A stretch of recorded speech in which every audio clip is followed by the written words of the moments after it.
I'm Anna Wolfe, Mississippi Today's poverty reporter, and I've been working on stories about the ever-unfolding welfare scandal in Mississippi.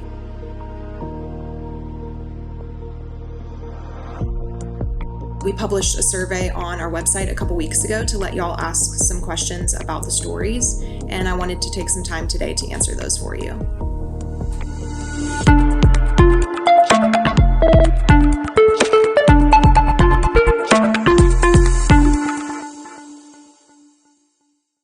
First, to give a little recap, the auditor's office arrested 6 people back in February of 2020, which included the former welfare director John Davis and nonprofit founder Nancy New. In total, they were alleged to have stolen over $4 million from a federal program called Temporary Assistance for Needy Families, or TANF.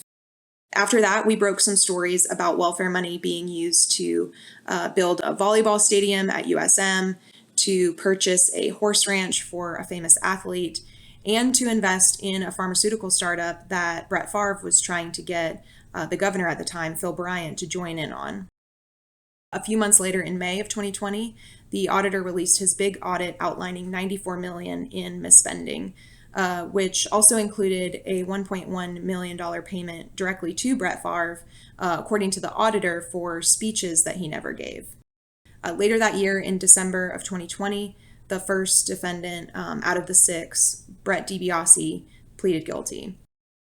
The criminal cases kept getting continued, and in October of 2021, independent auditors released their forensic audit, which questioned $77 million in TANF purchases. The nonprofit accountant also pleaded guilty that year.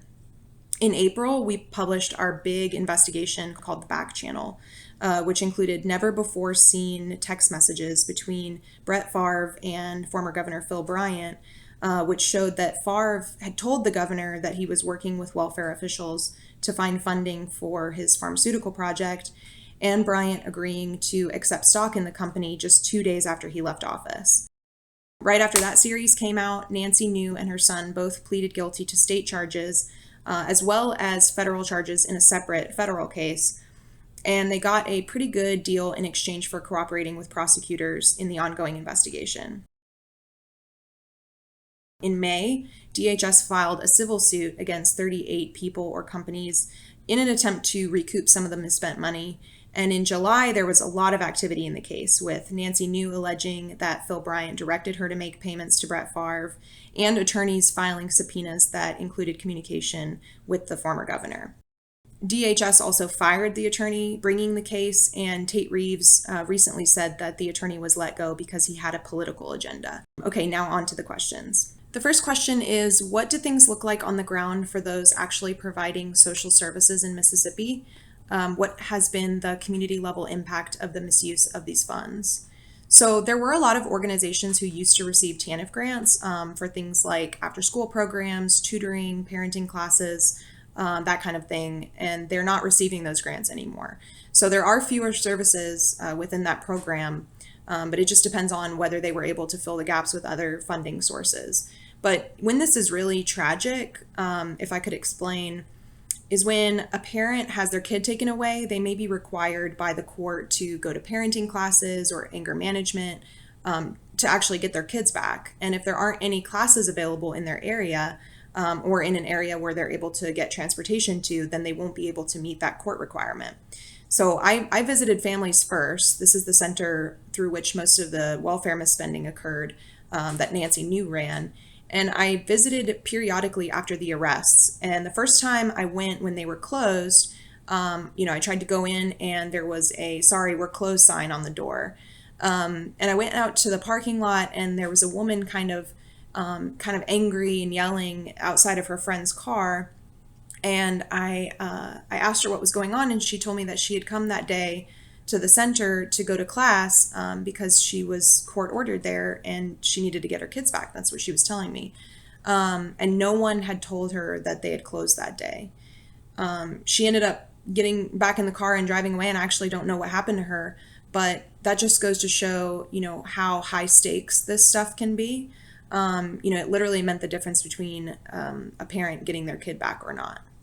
The next question is, I'm curious how the low percentage of applicants receiving welfare funds during the scandal compares to previous years. Was it the trend of the agency to approve less than 10% of applicants for assistance prior to the scandal? This is a really good question, and I actually made a graph for this a while back that I'll show here. So back in 2017, there was a big story in the newspaper about how the state had denied almost 99% of people applying for welfare the previous year. What those stories didn't do a good job of explaining was how we got here. Kind of made it seem like 2016 was an outlier year when in reality, the precipitous drop in approved TANF cases happened in 2010, actually just before Phil Bryant became governor.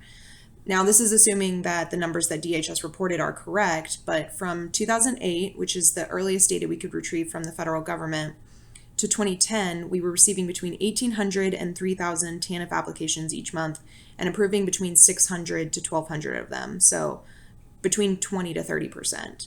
In 2010, actually you can pinpoint it to just a couple of months, May and June of 2010, approved applications significantly dropped from 875 one month to 48 the next. And then the number just stayed down. So in 1 month in 2017, the agency approved just 5 applicants for welfare. And then in May of 2017, the month after that story came out, the number of approved applications started to tick back up dramatically to around 400.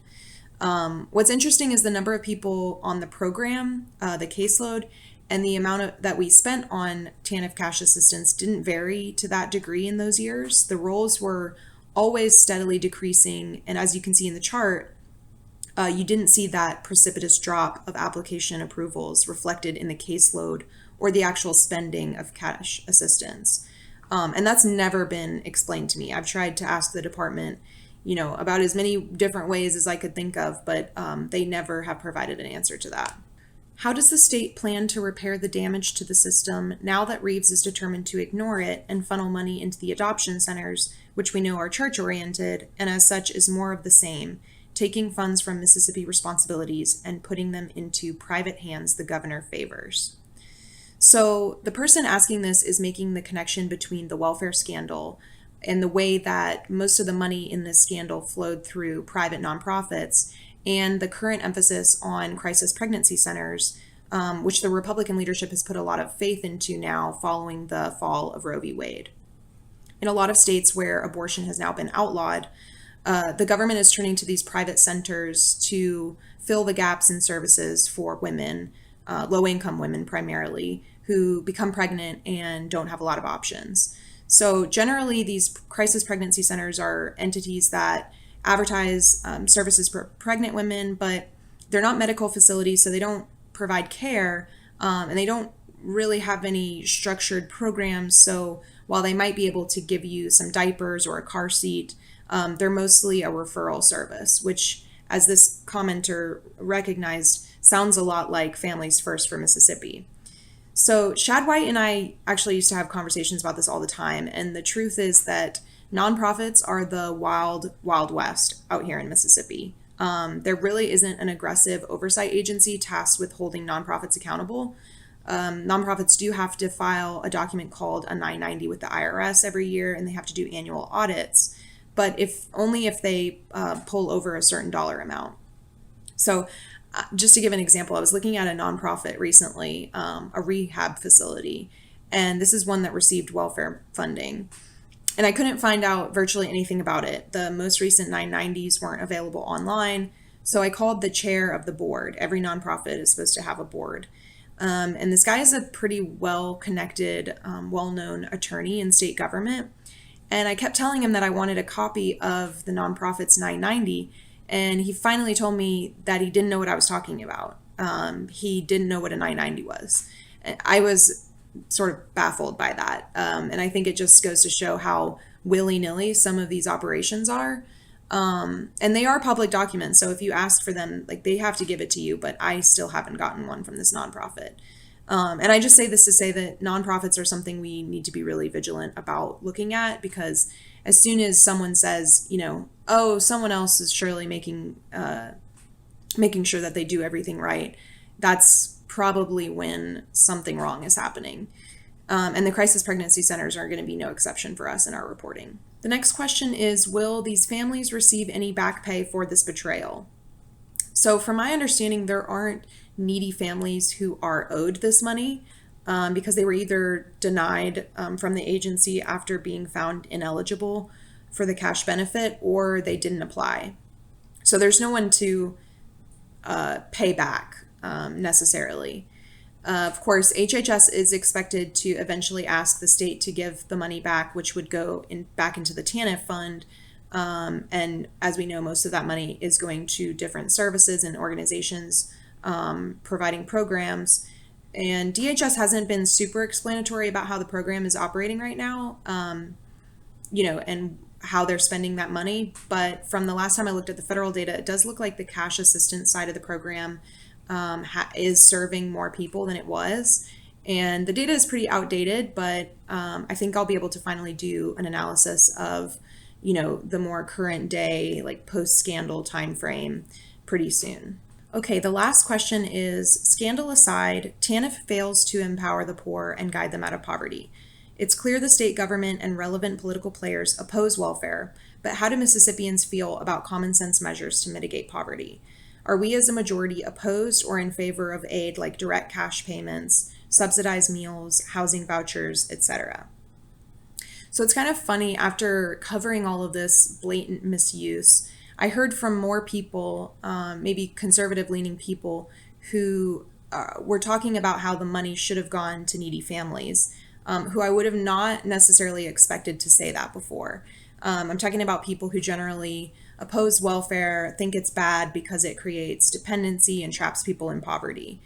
There are a lot of good conversations happening right now about, the most effective solutions to poverty, what we can do to get the most bang for our buck, philosophical conversations about what the role of government should be here.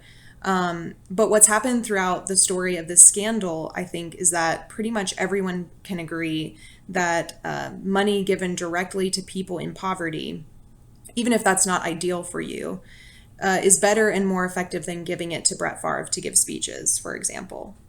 So since the beginning, before this scandal broke, all I was trying to do was report on the programs we have, gauge their effectiveness and their outcomes, and write about better ways to do things. So now that hopefully the corruption is being rooted out, and not just corruption, but also these sort of like fanciful ideas about what government should be in the business of doing, I hope now that we can have real conversations about what to do with the resources that we do have.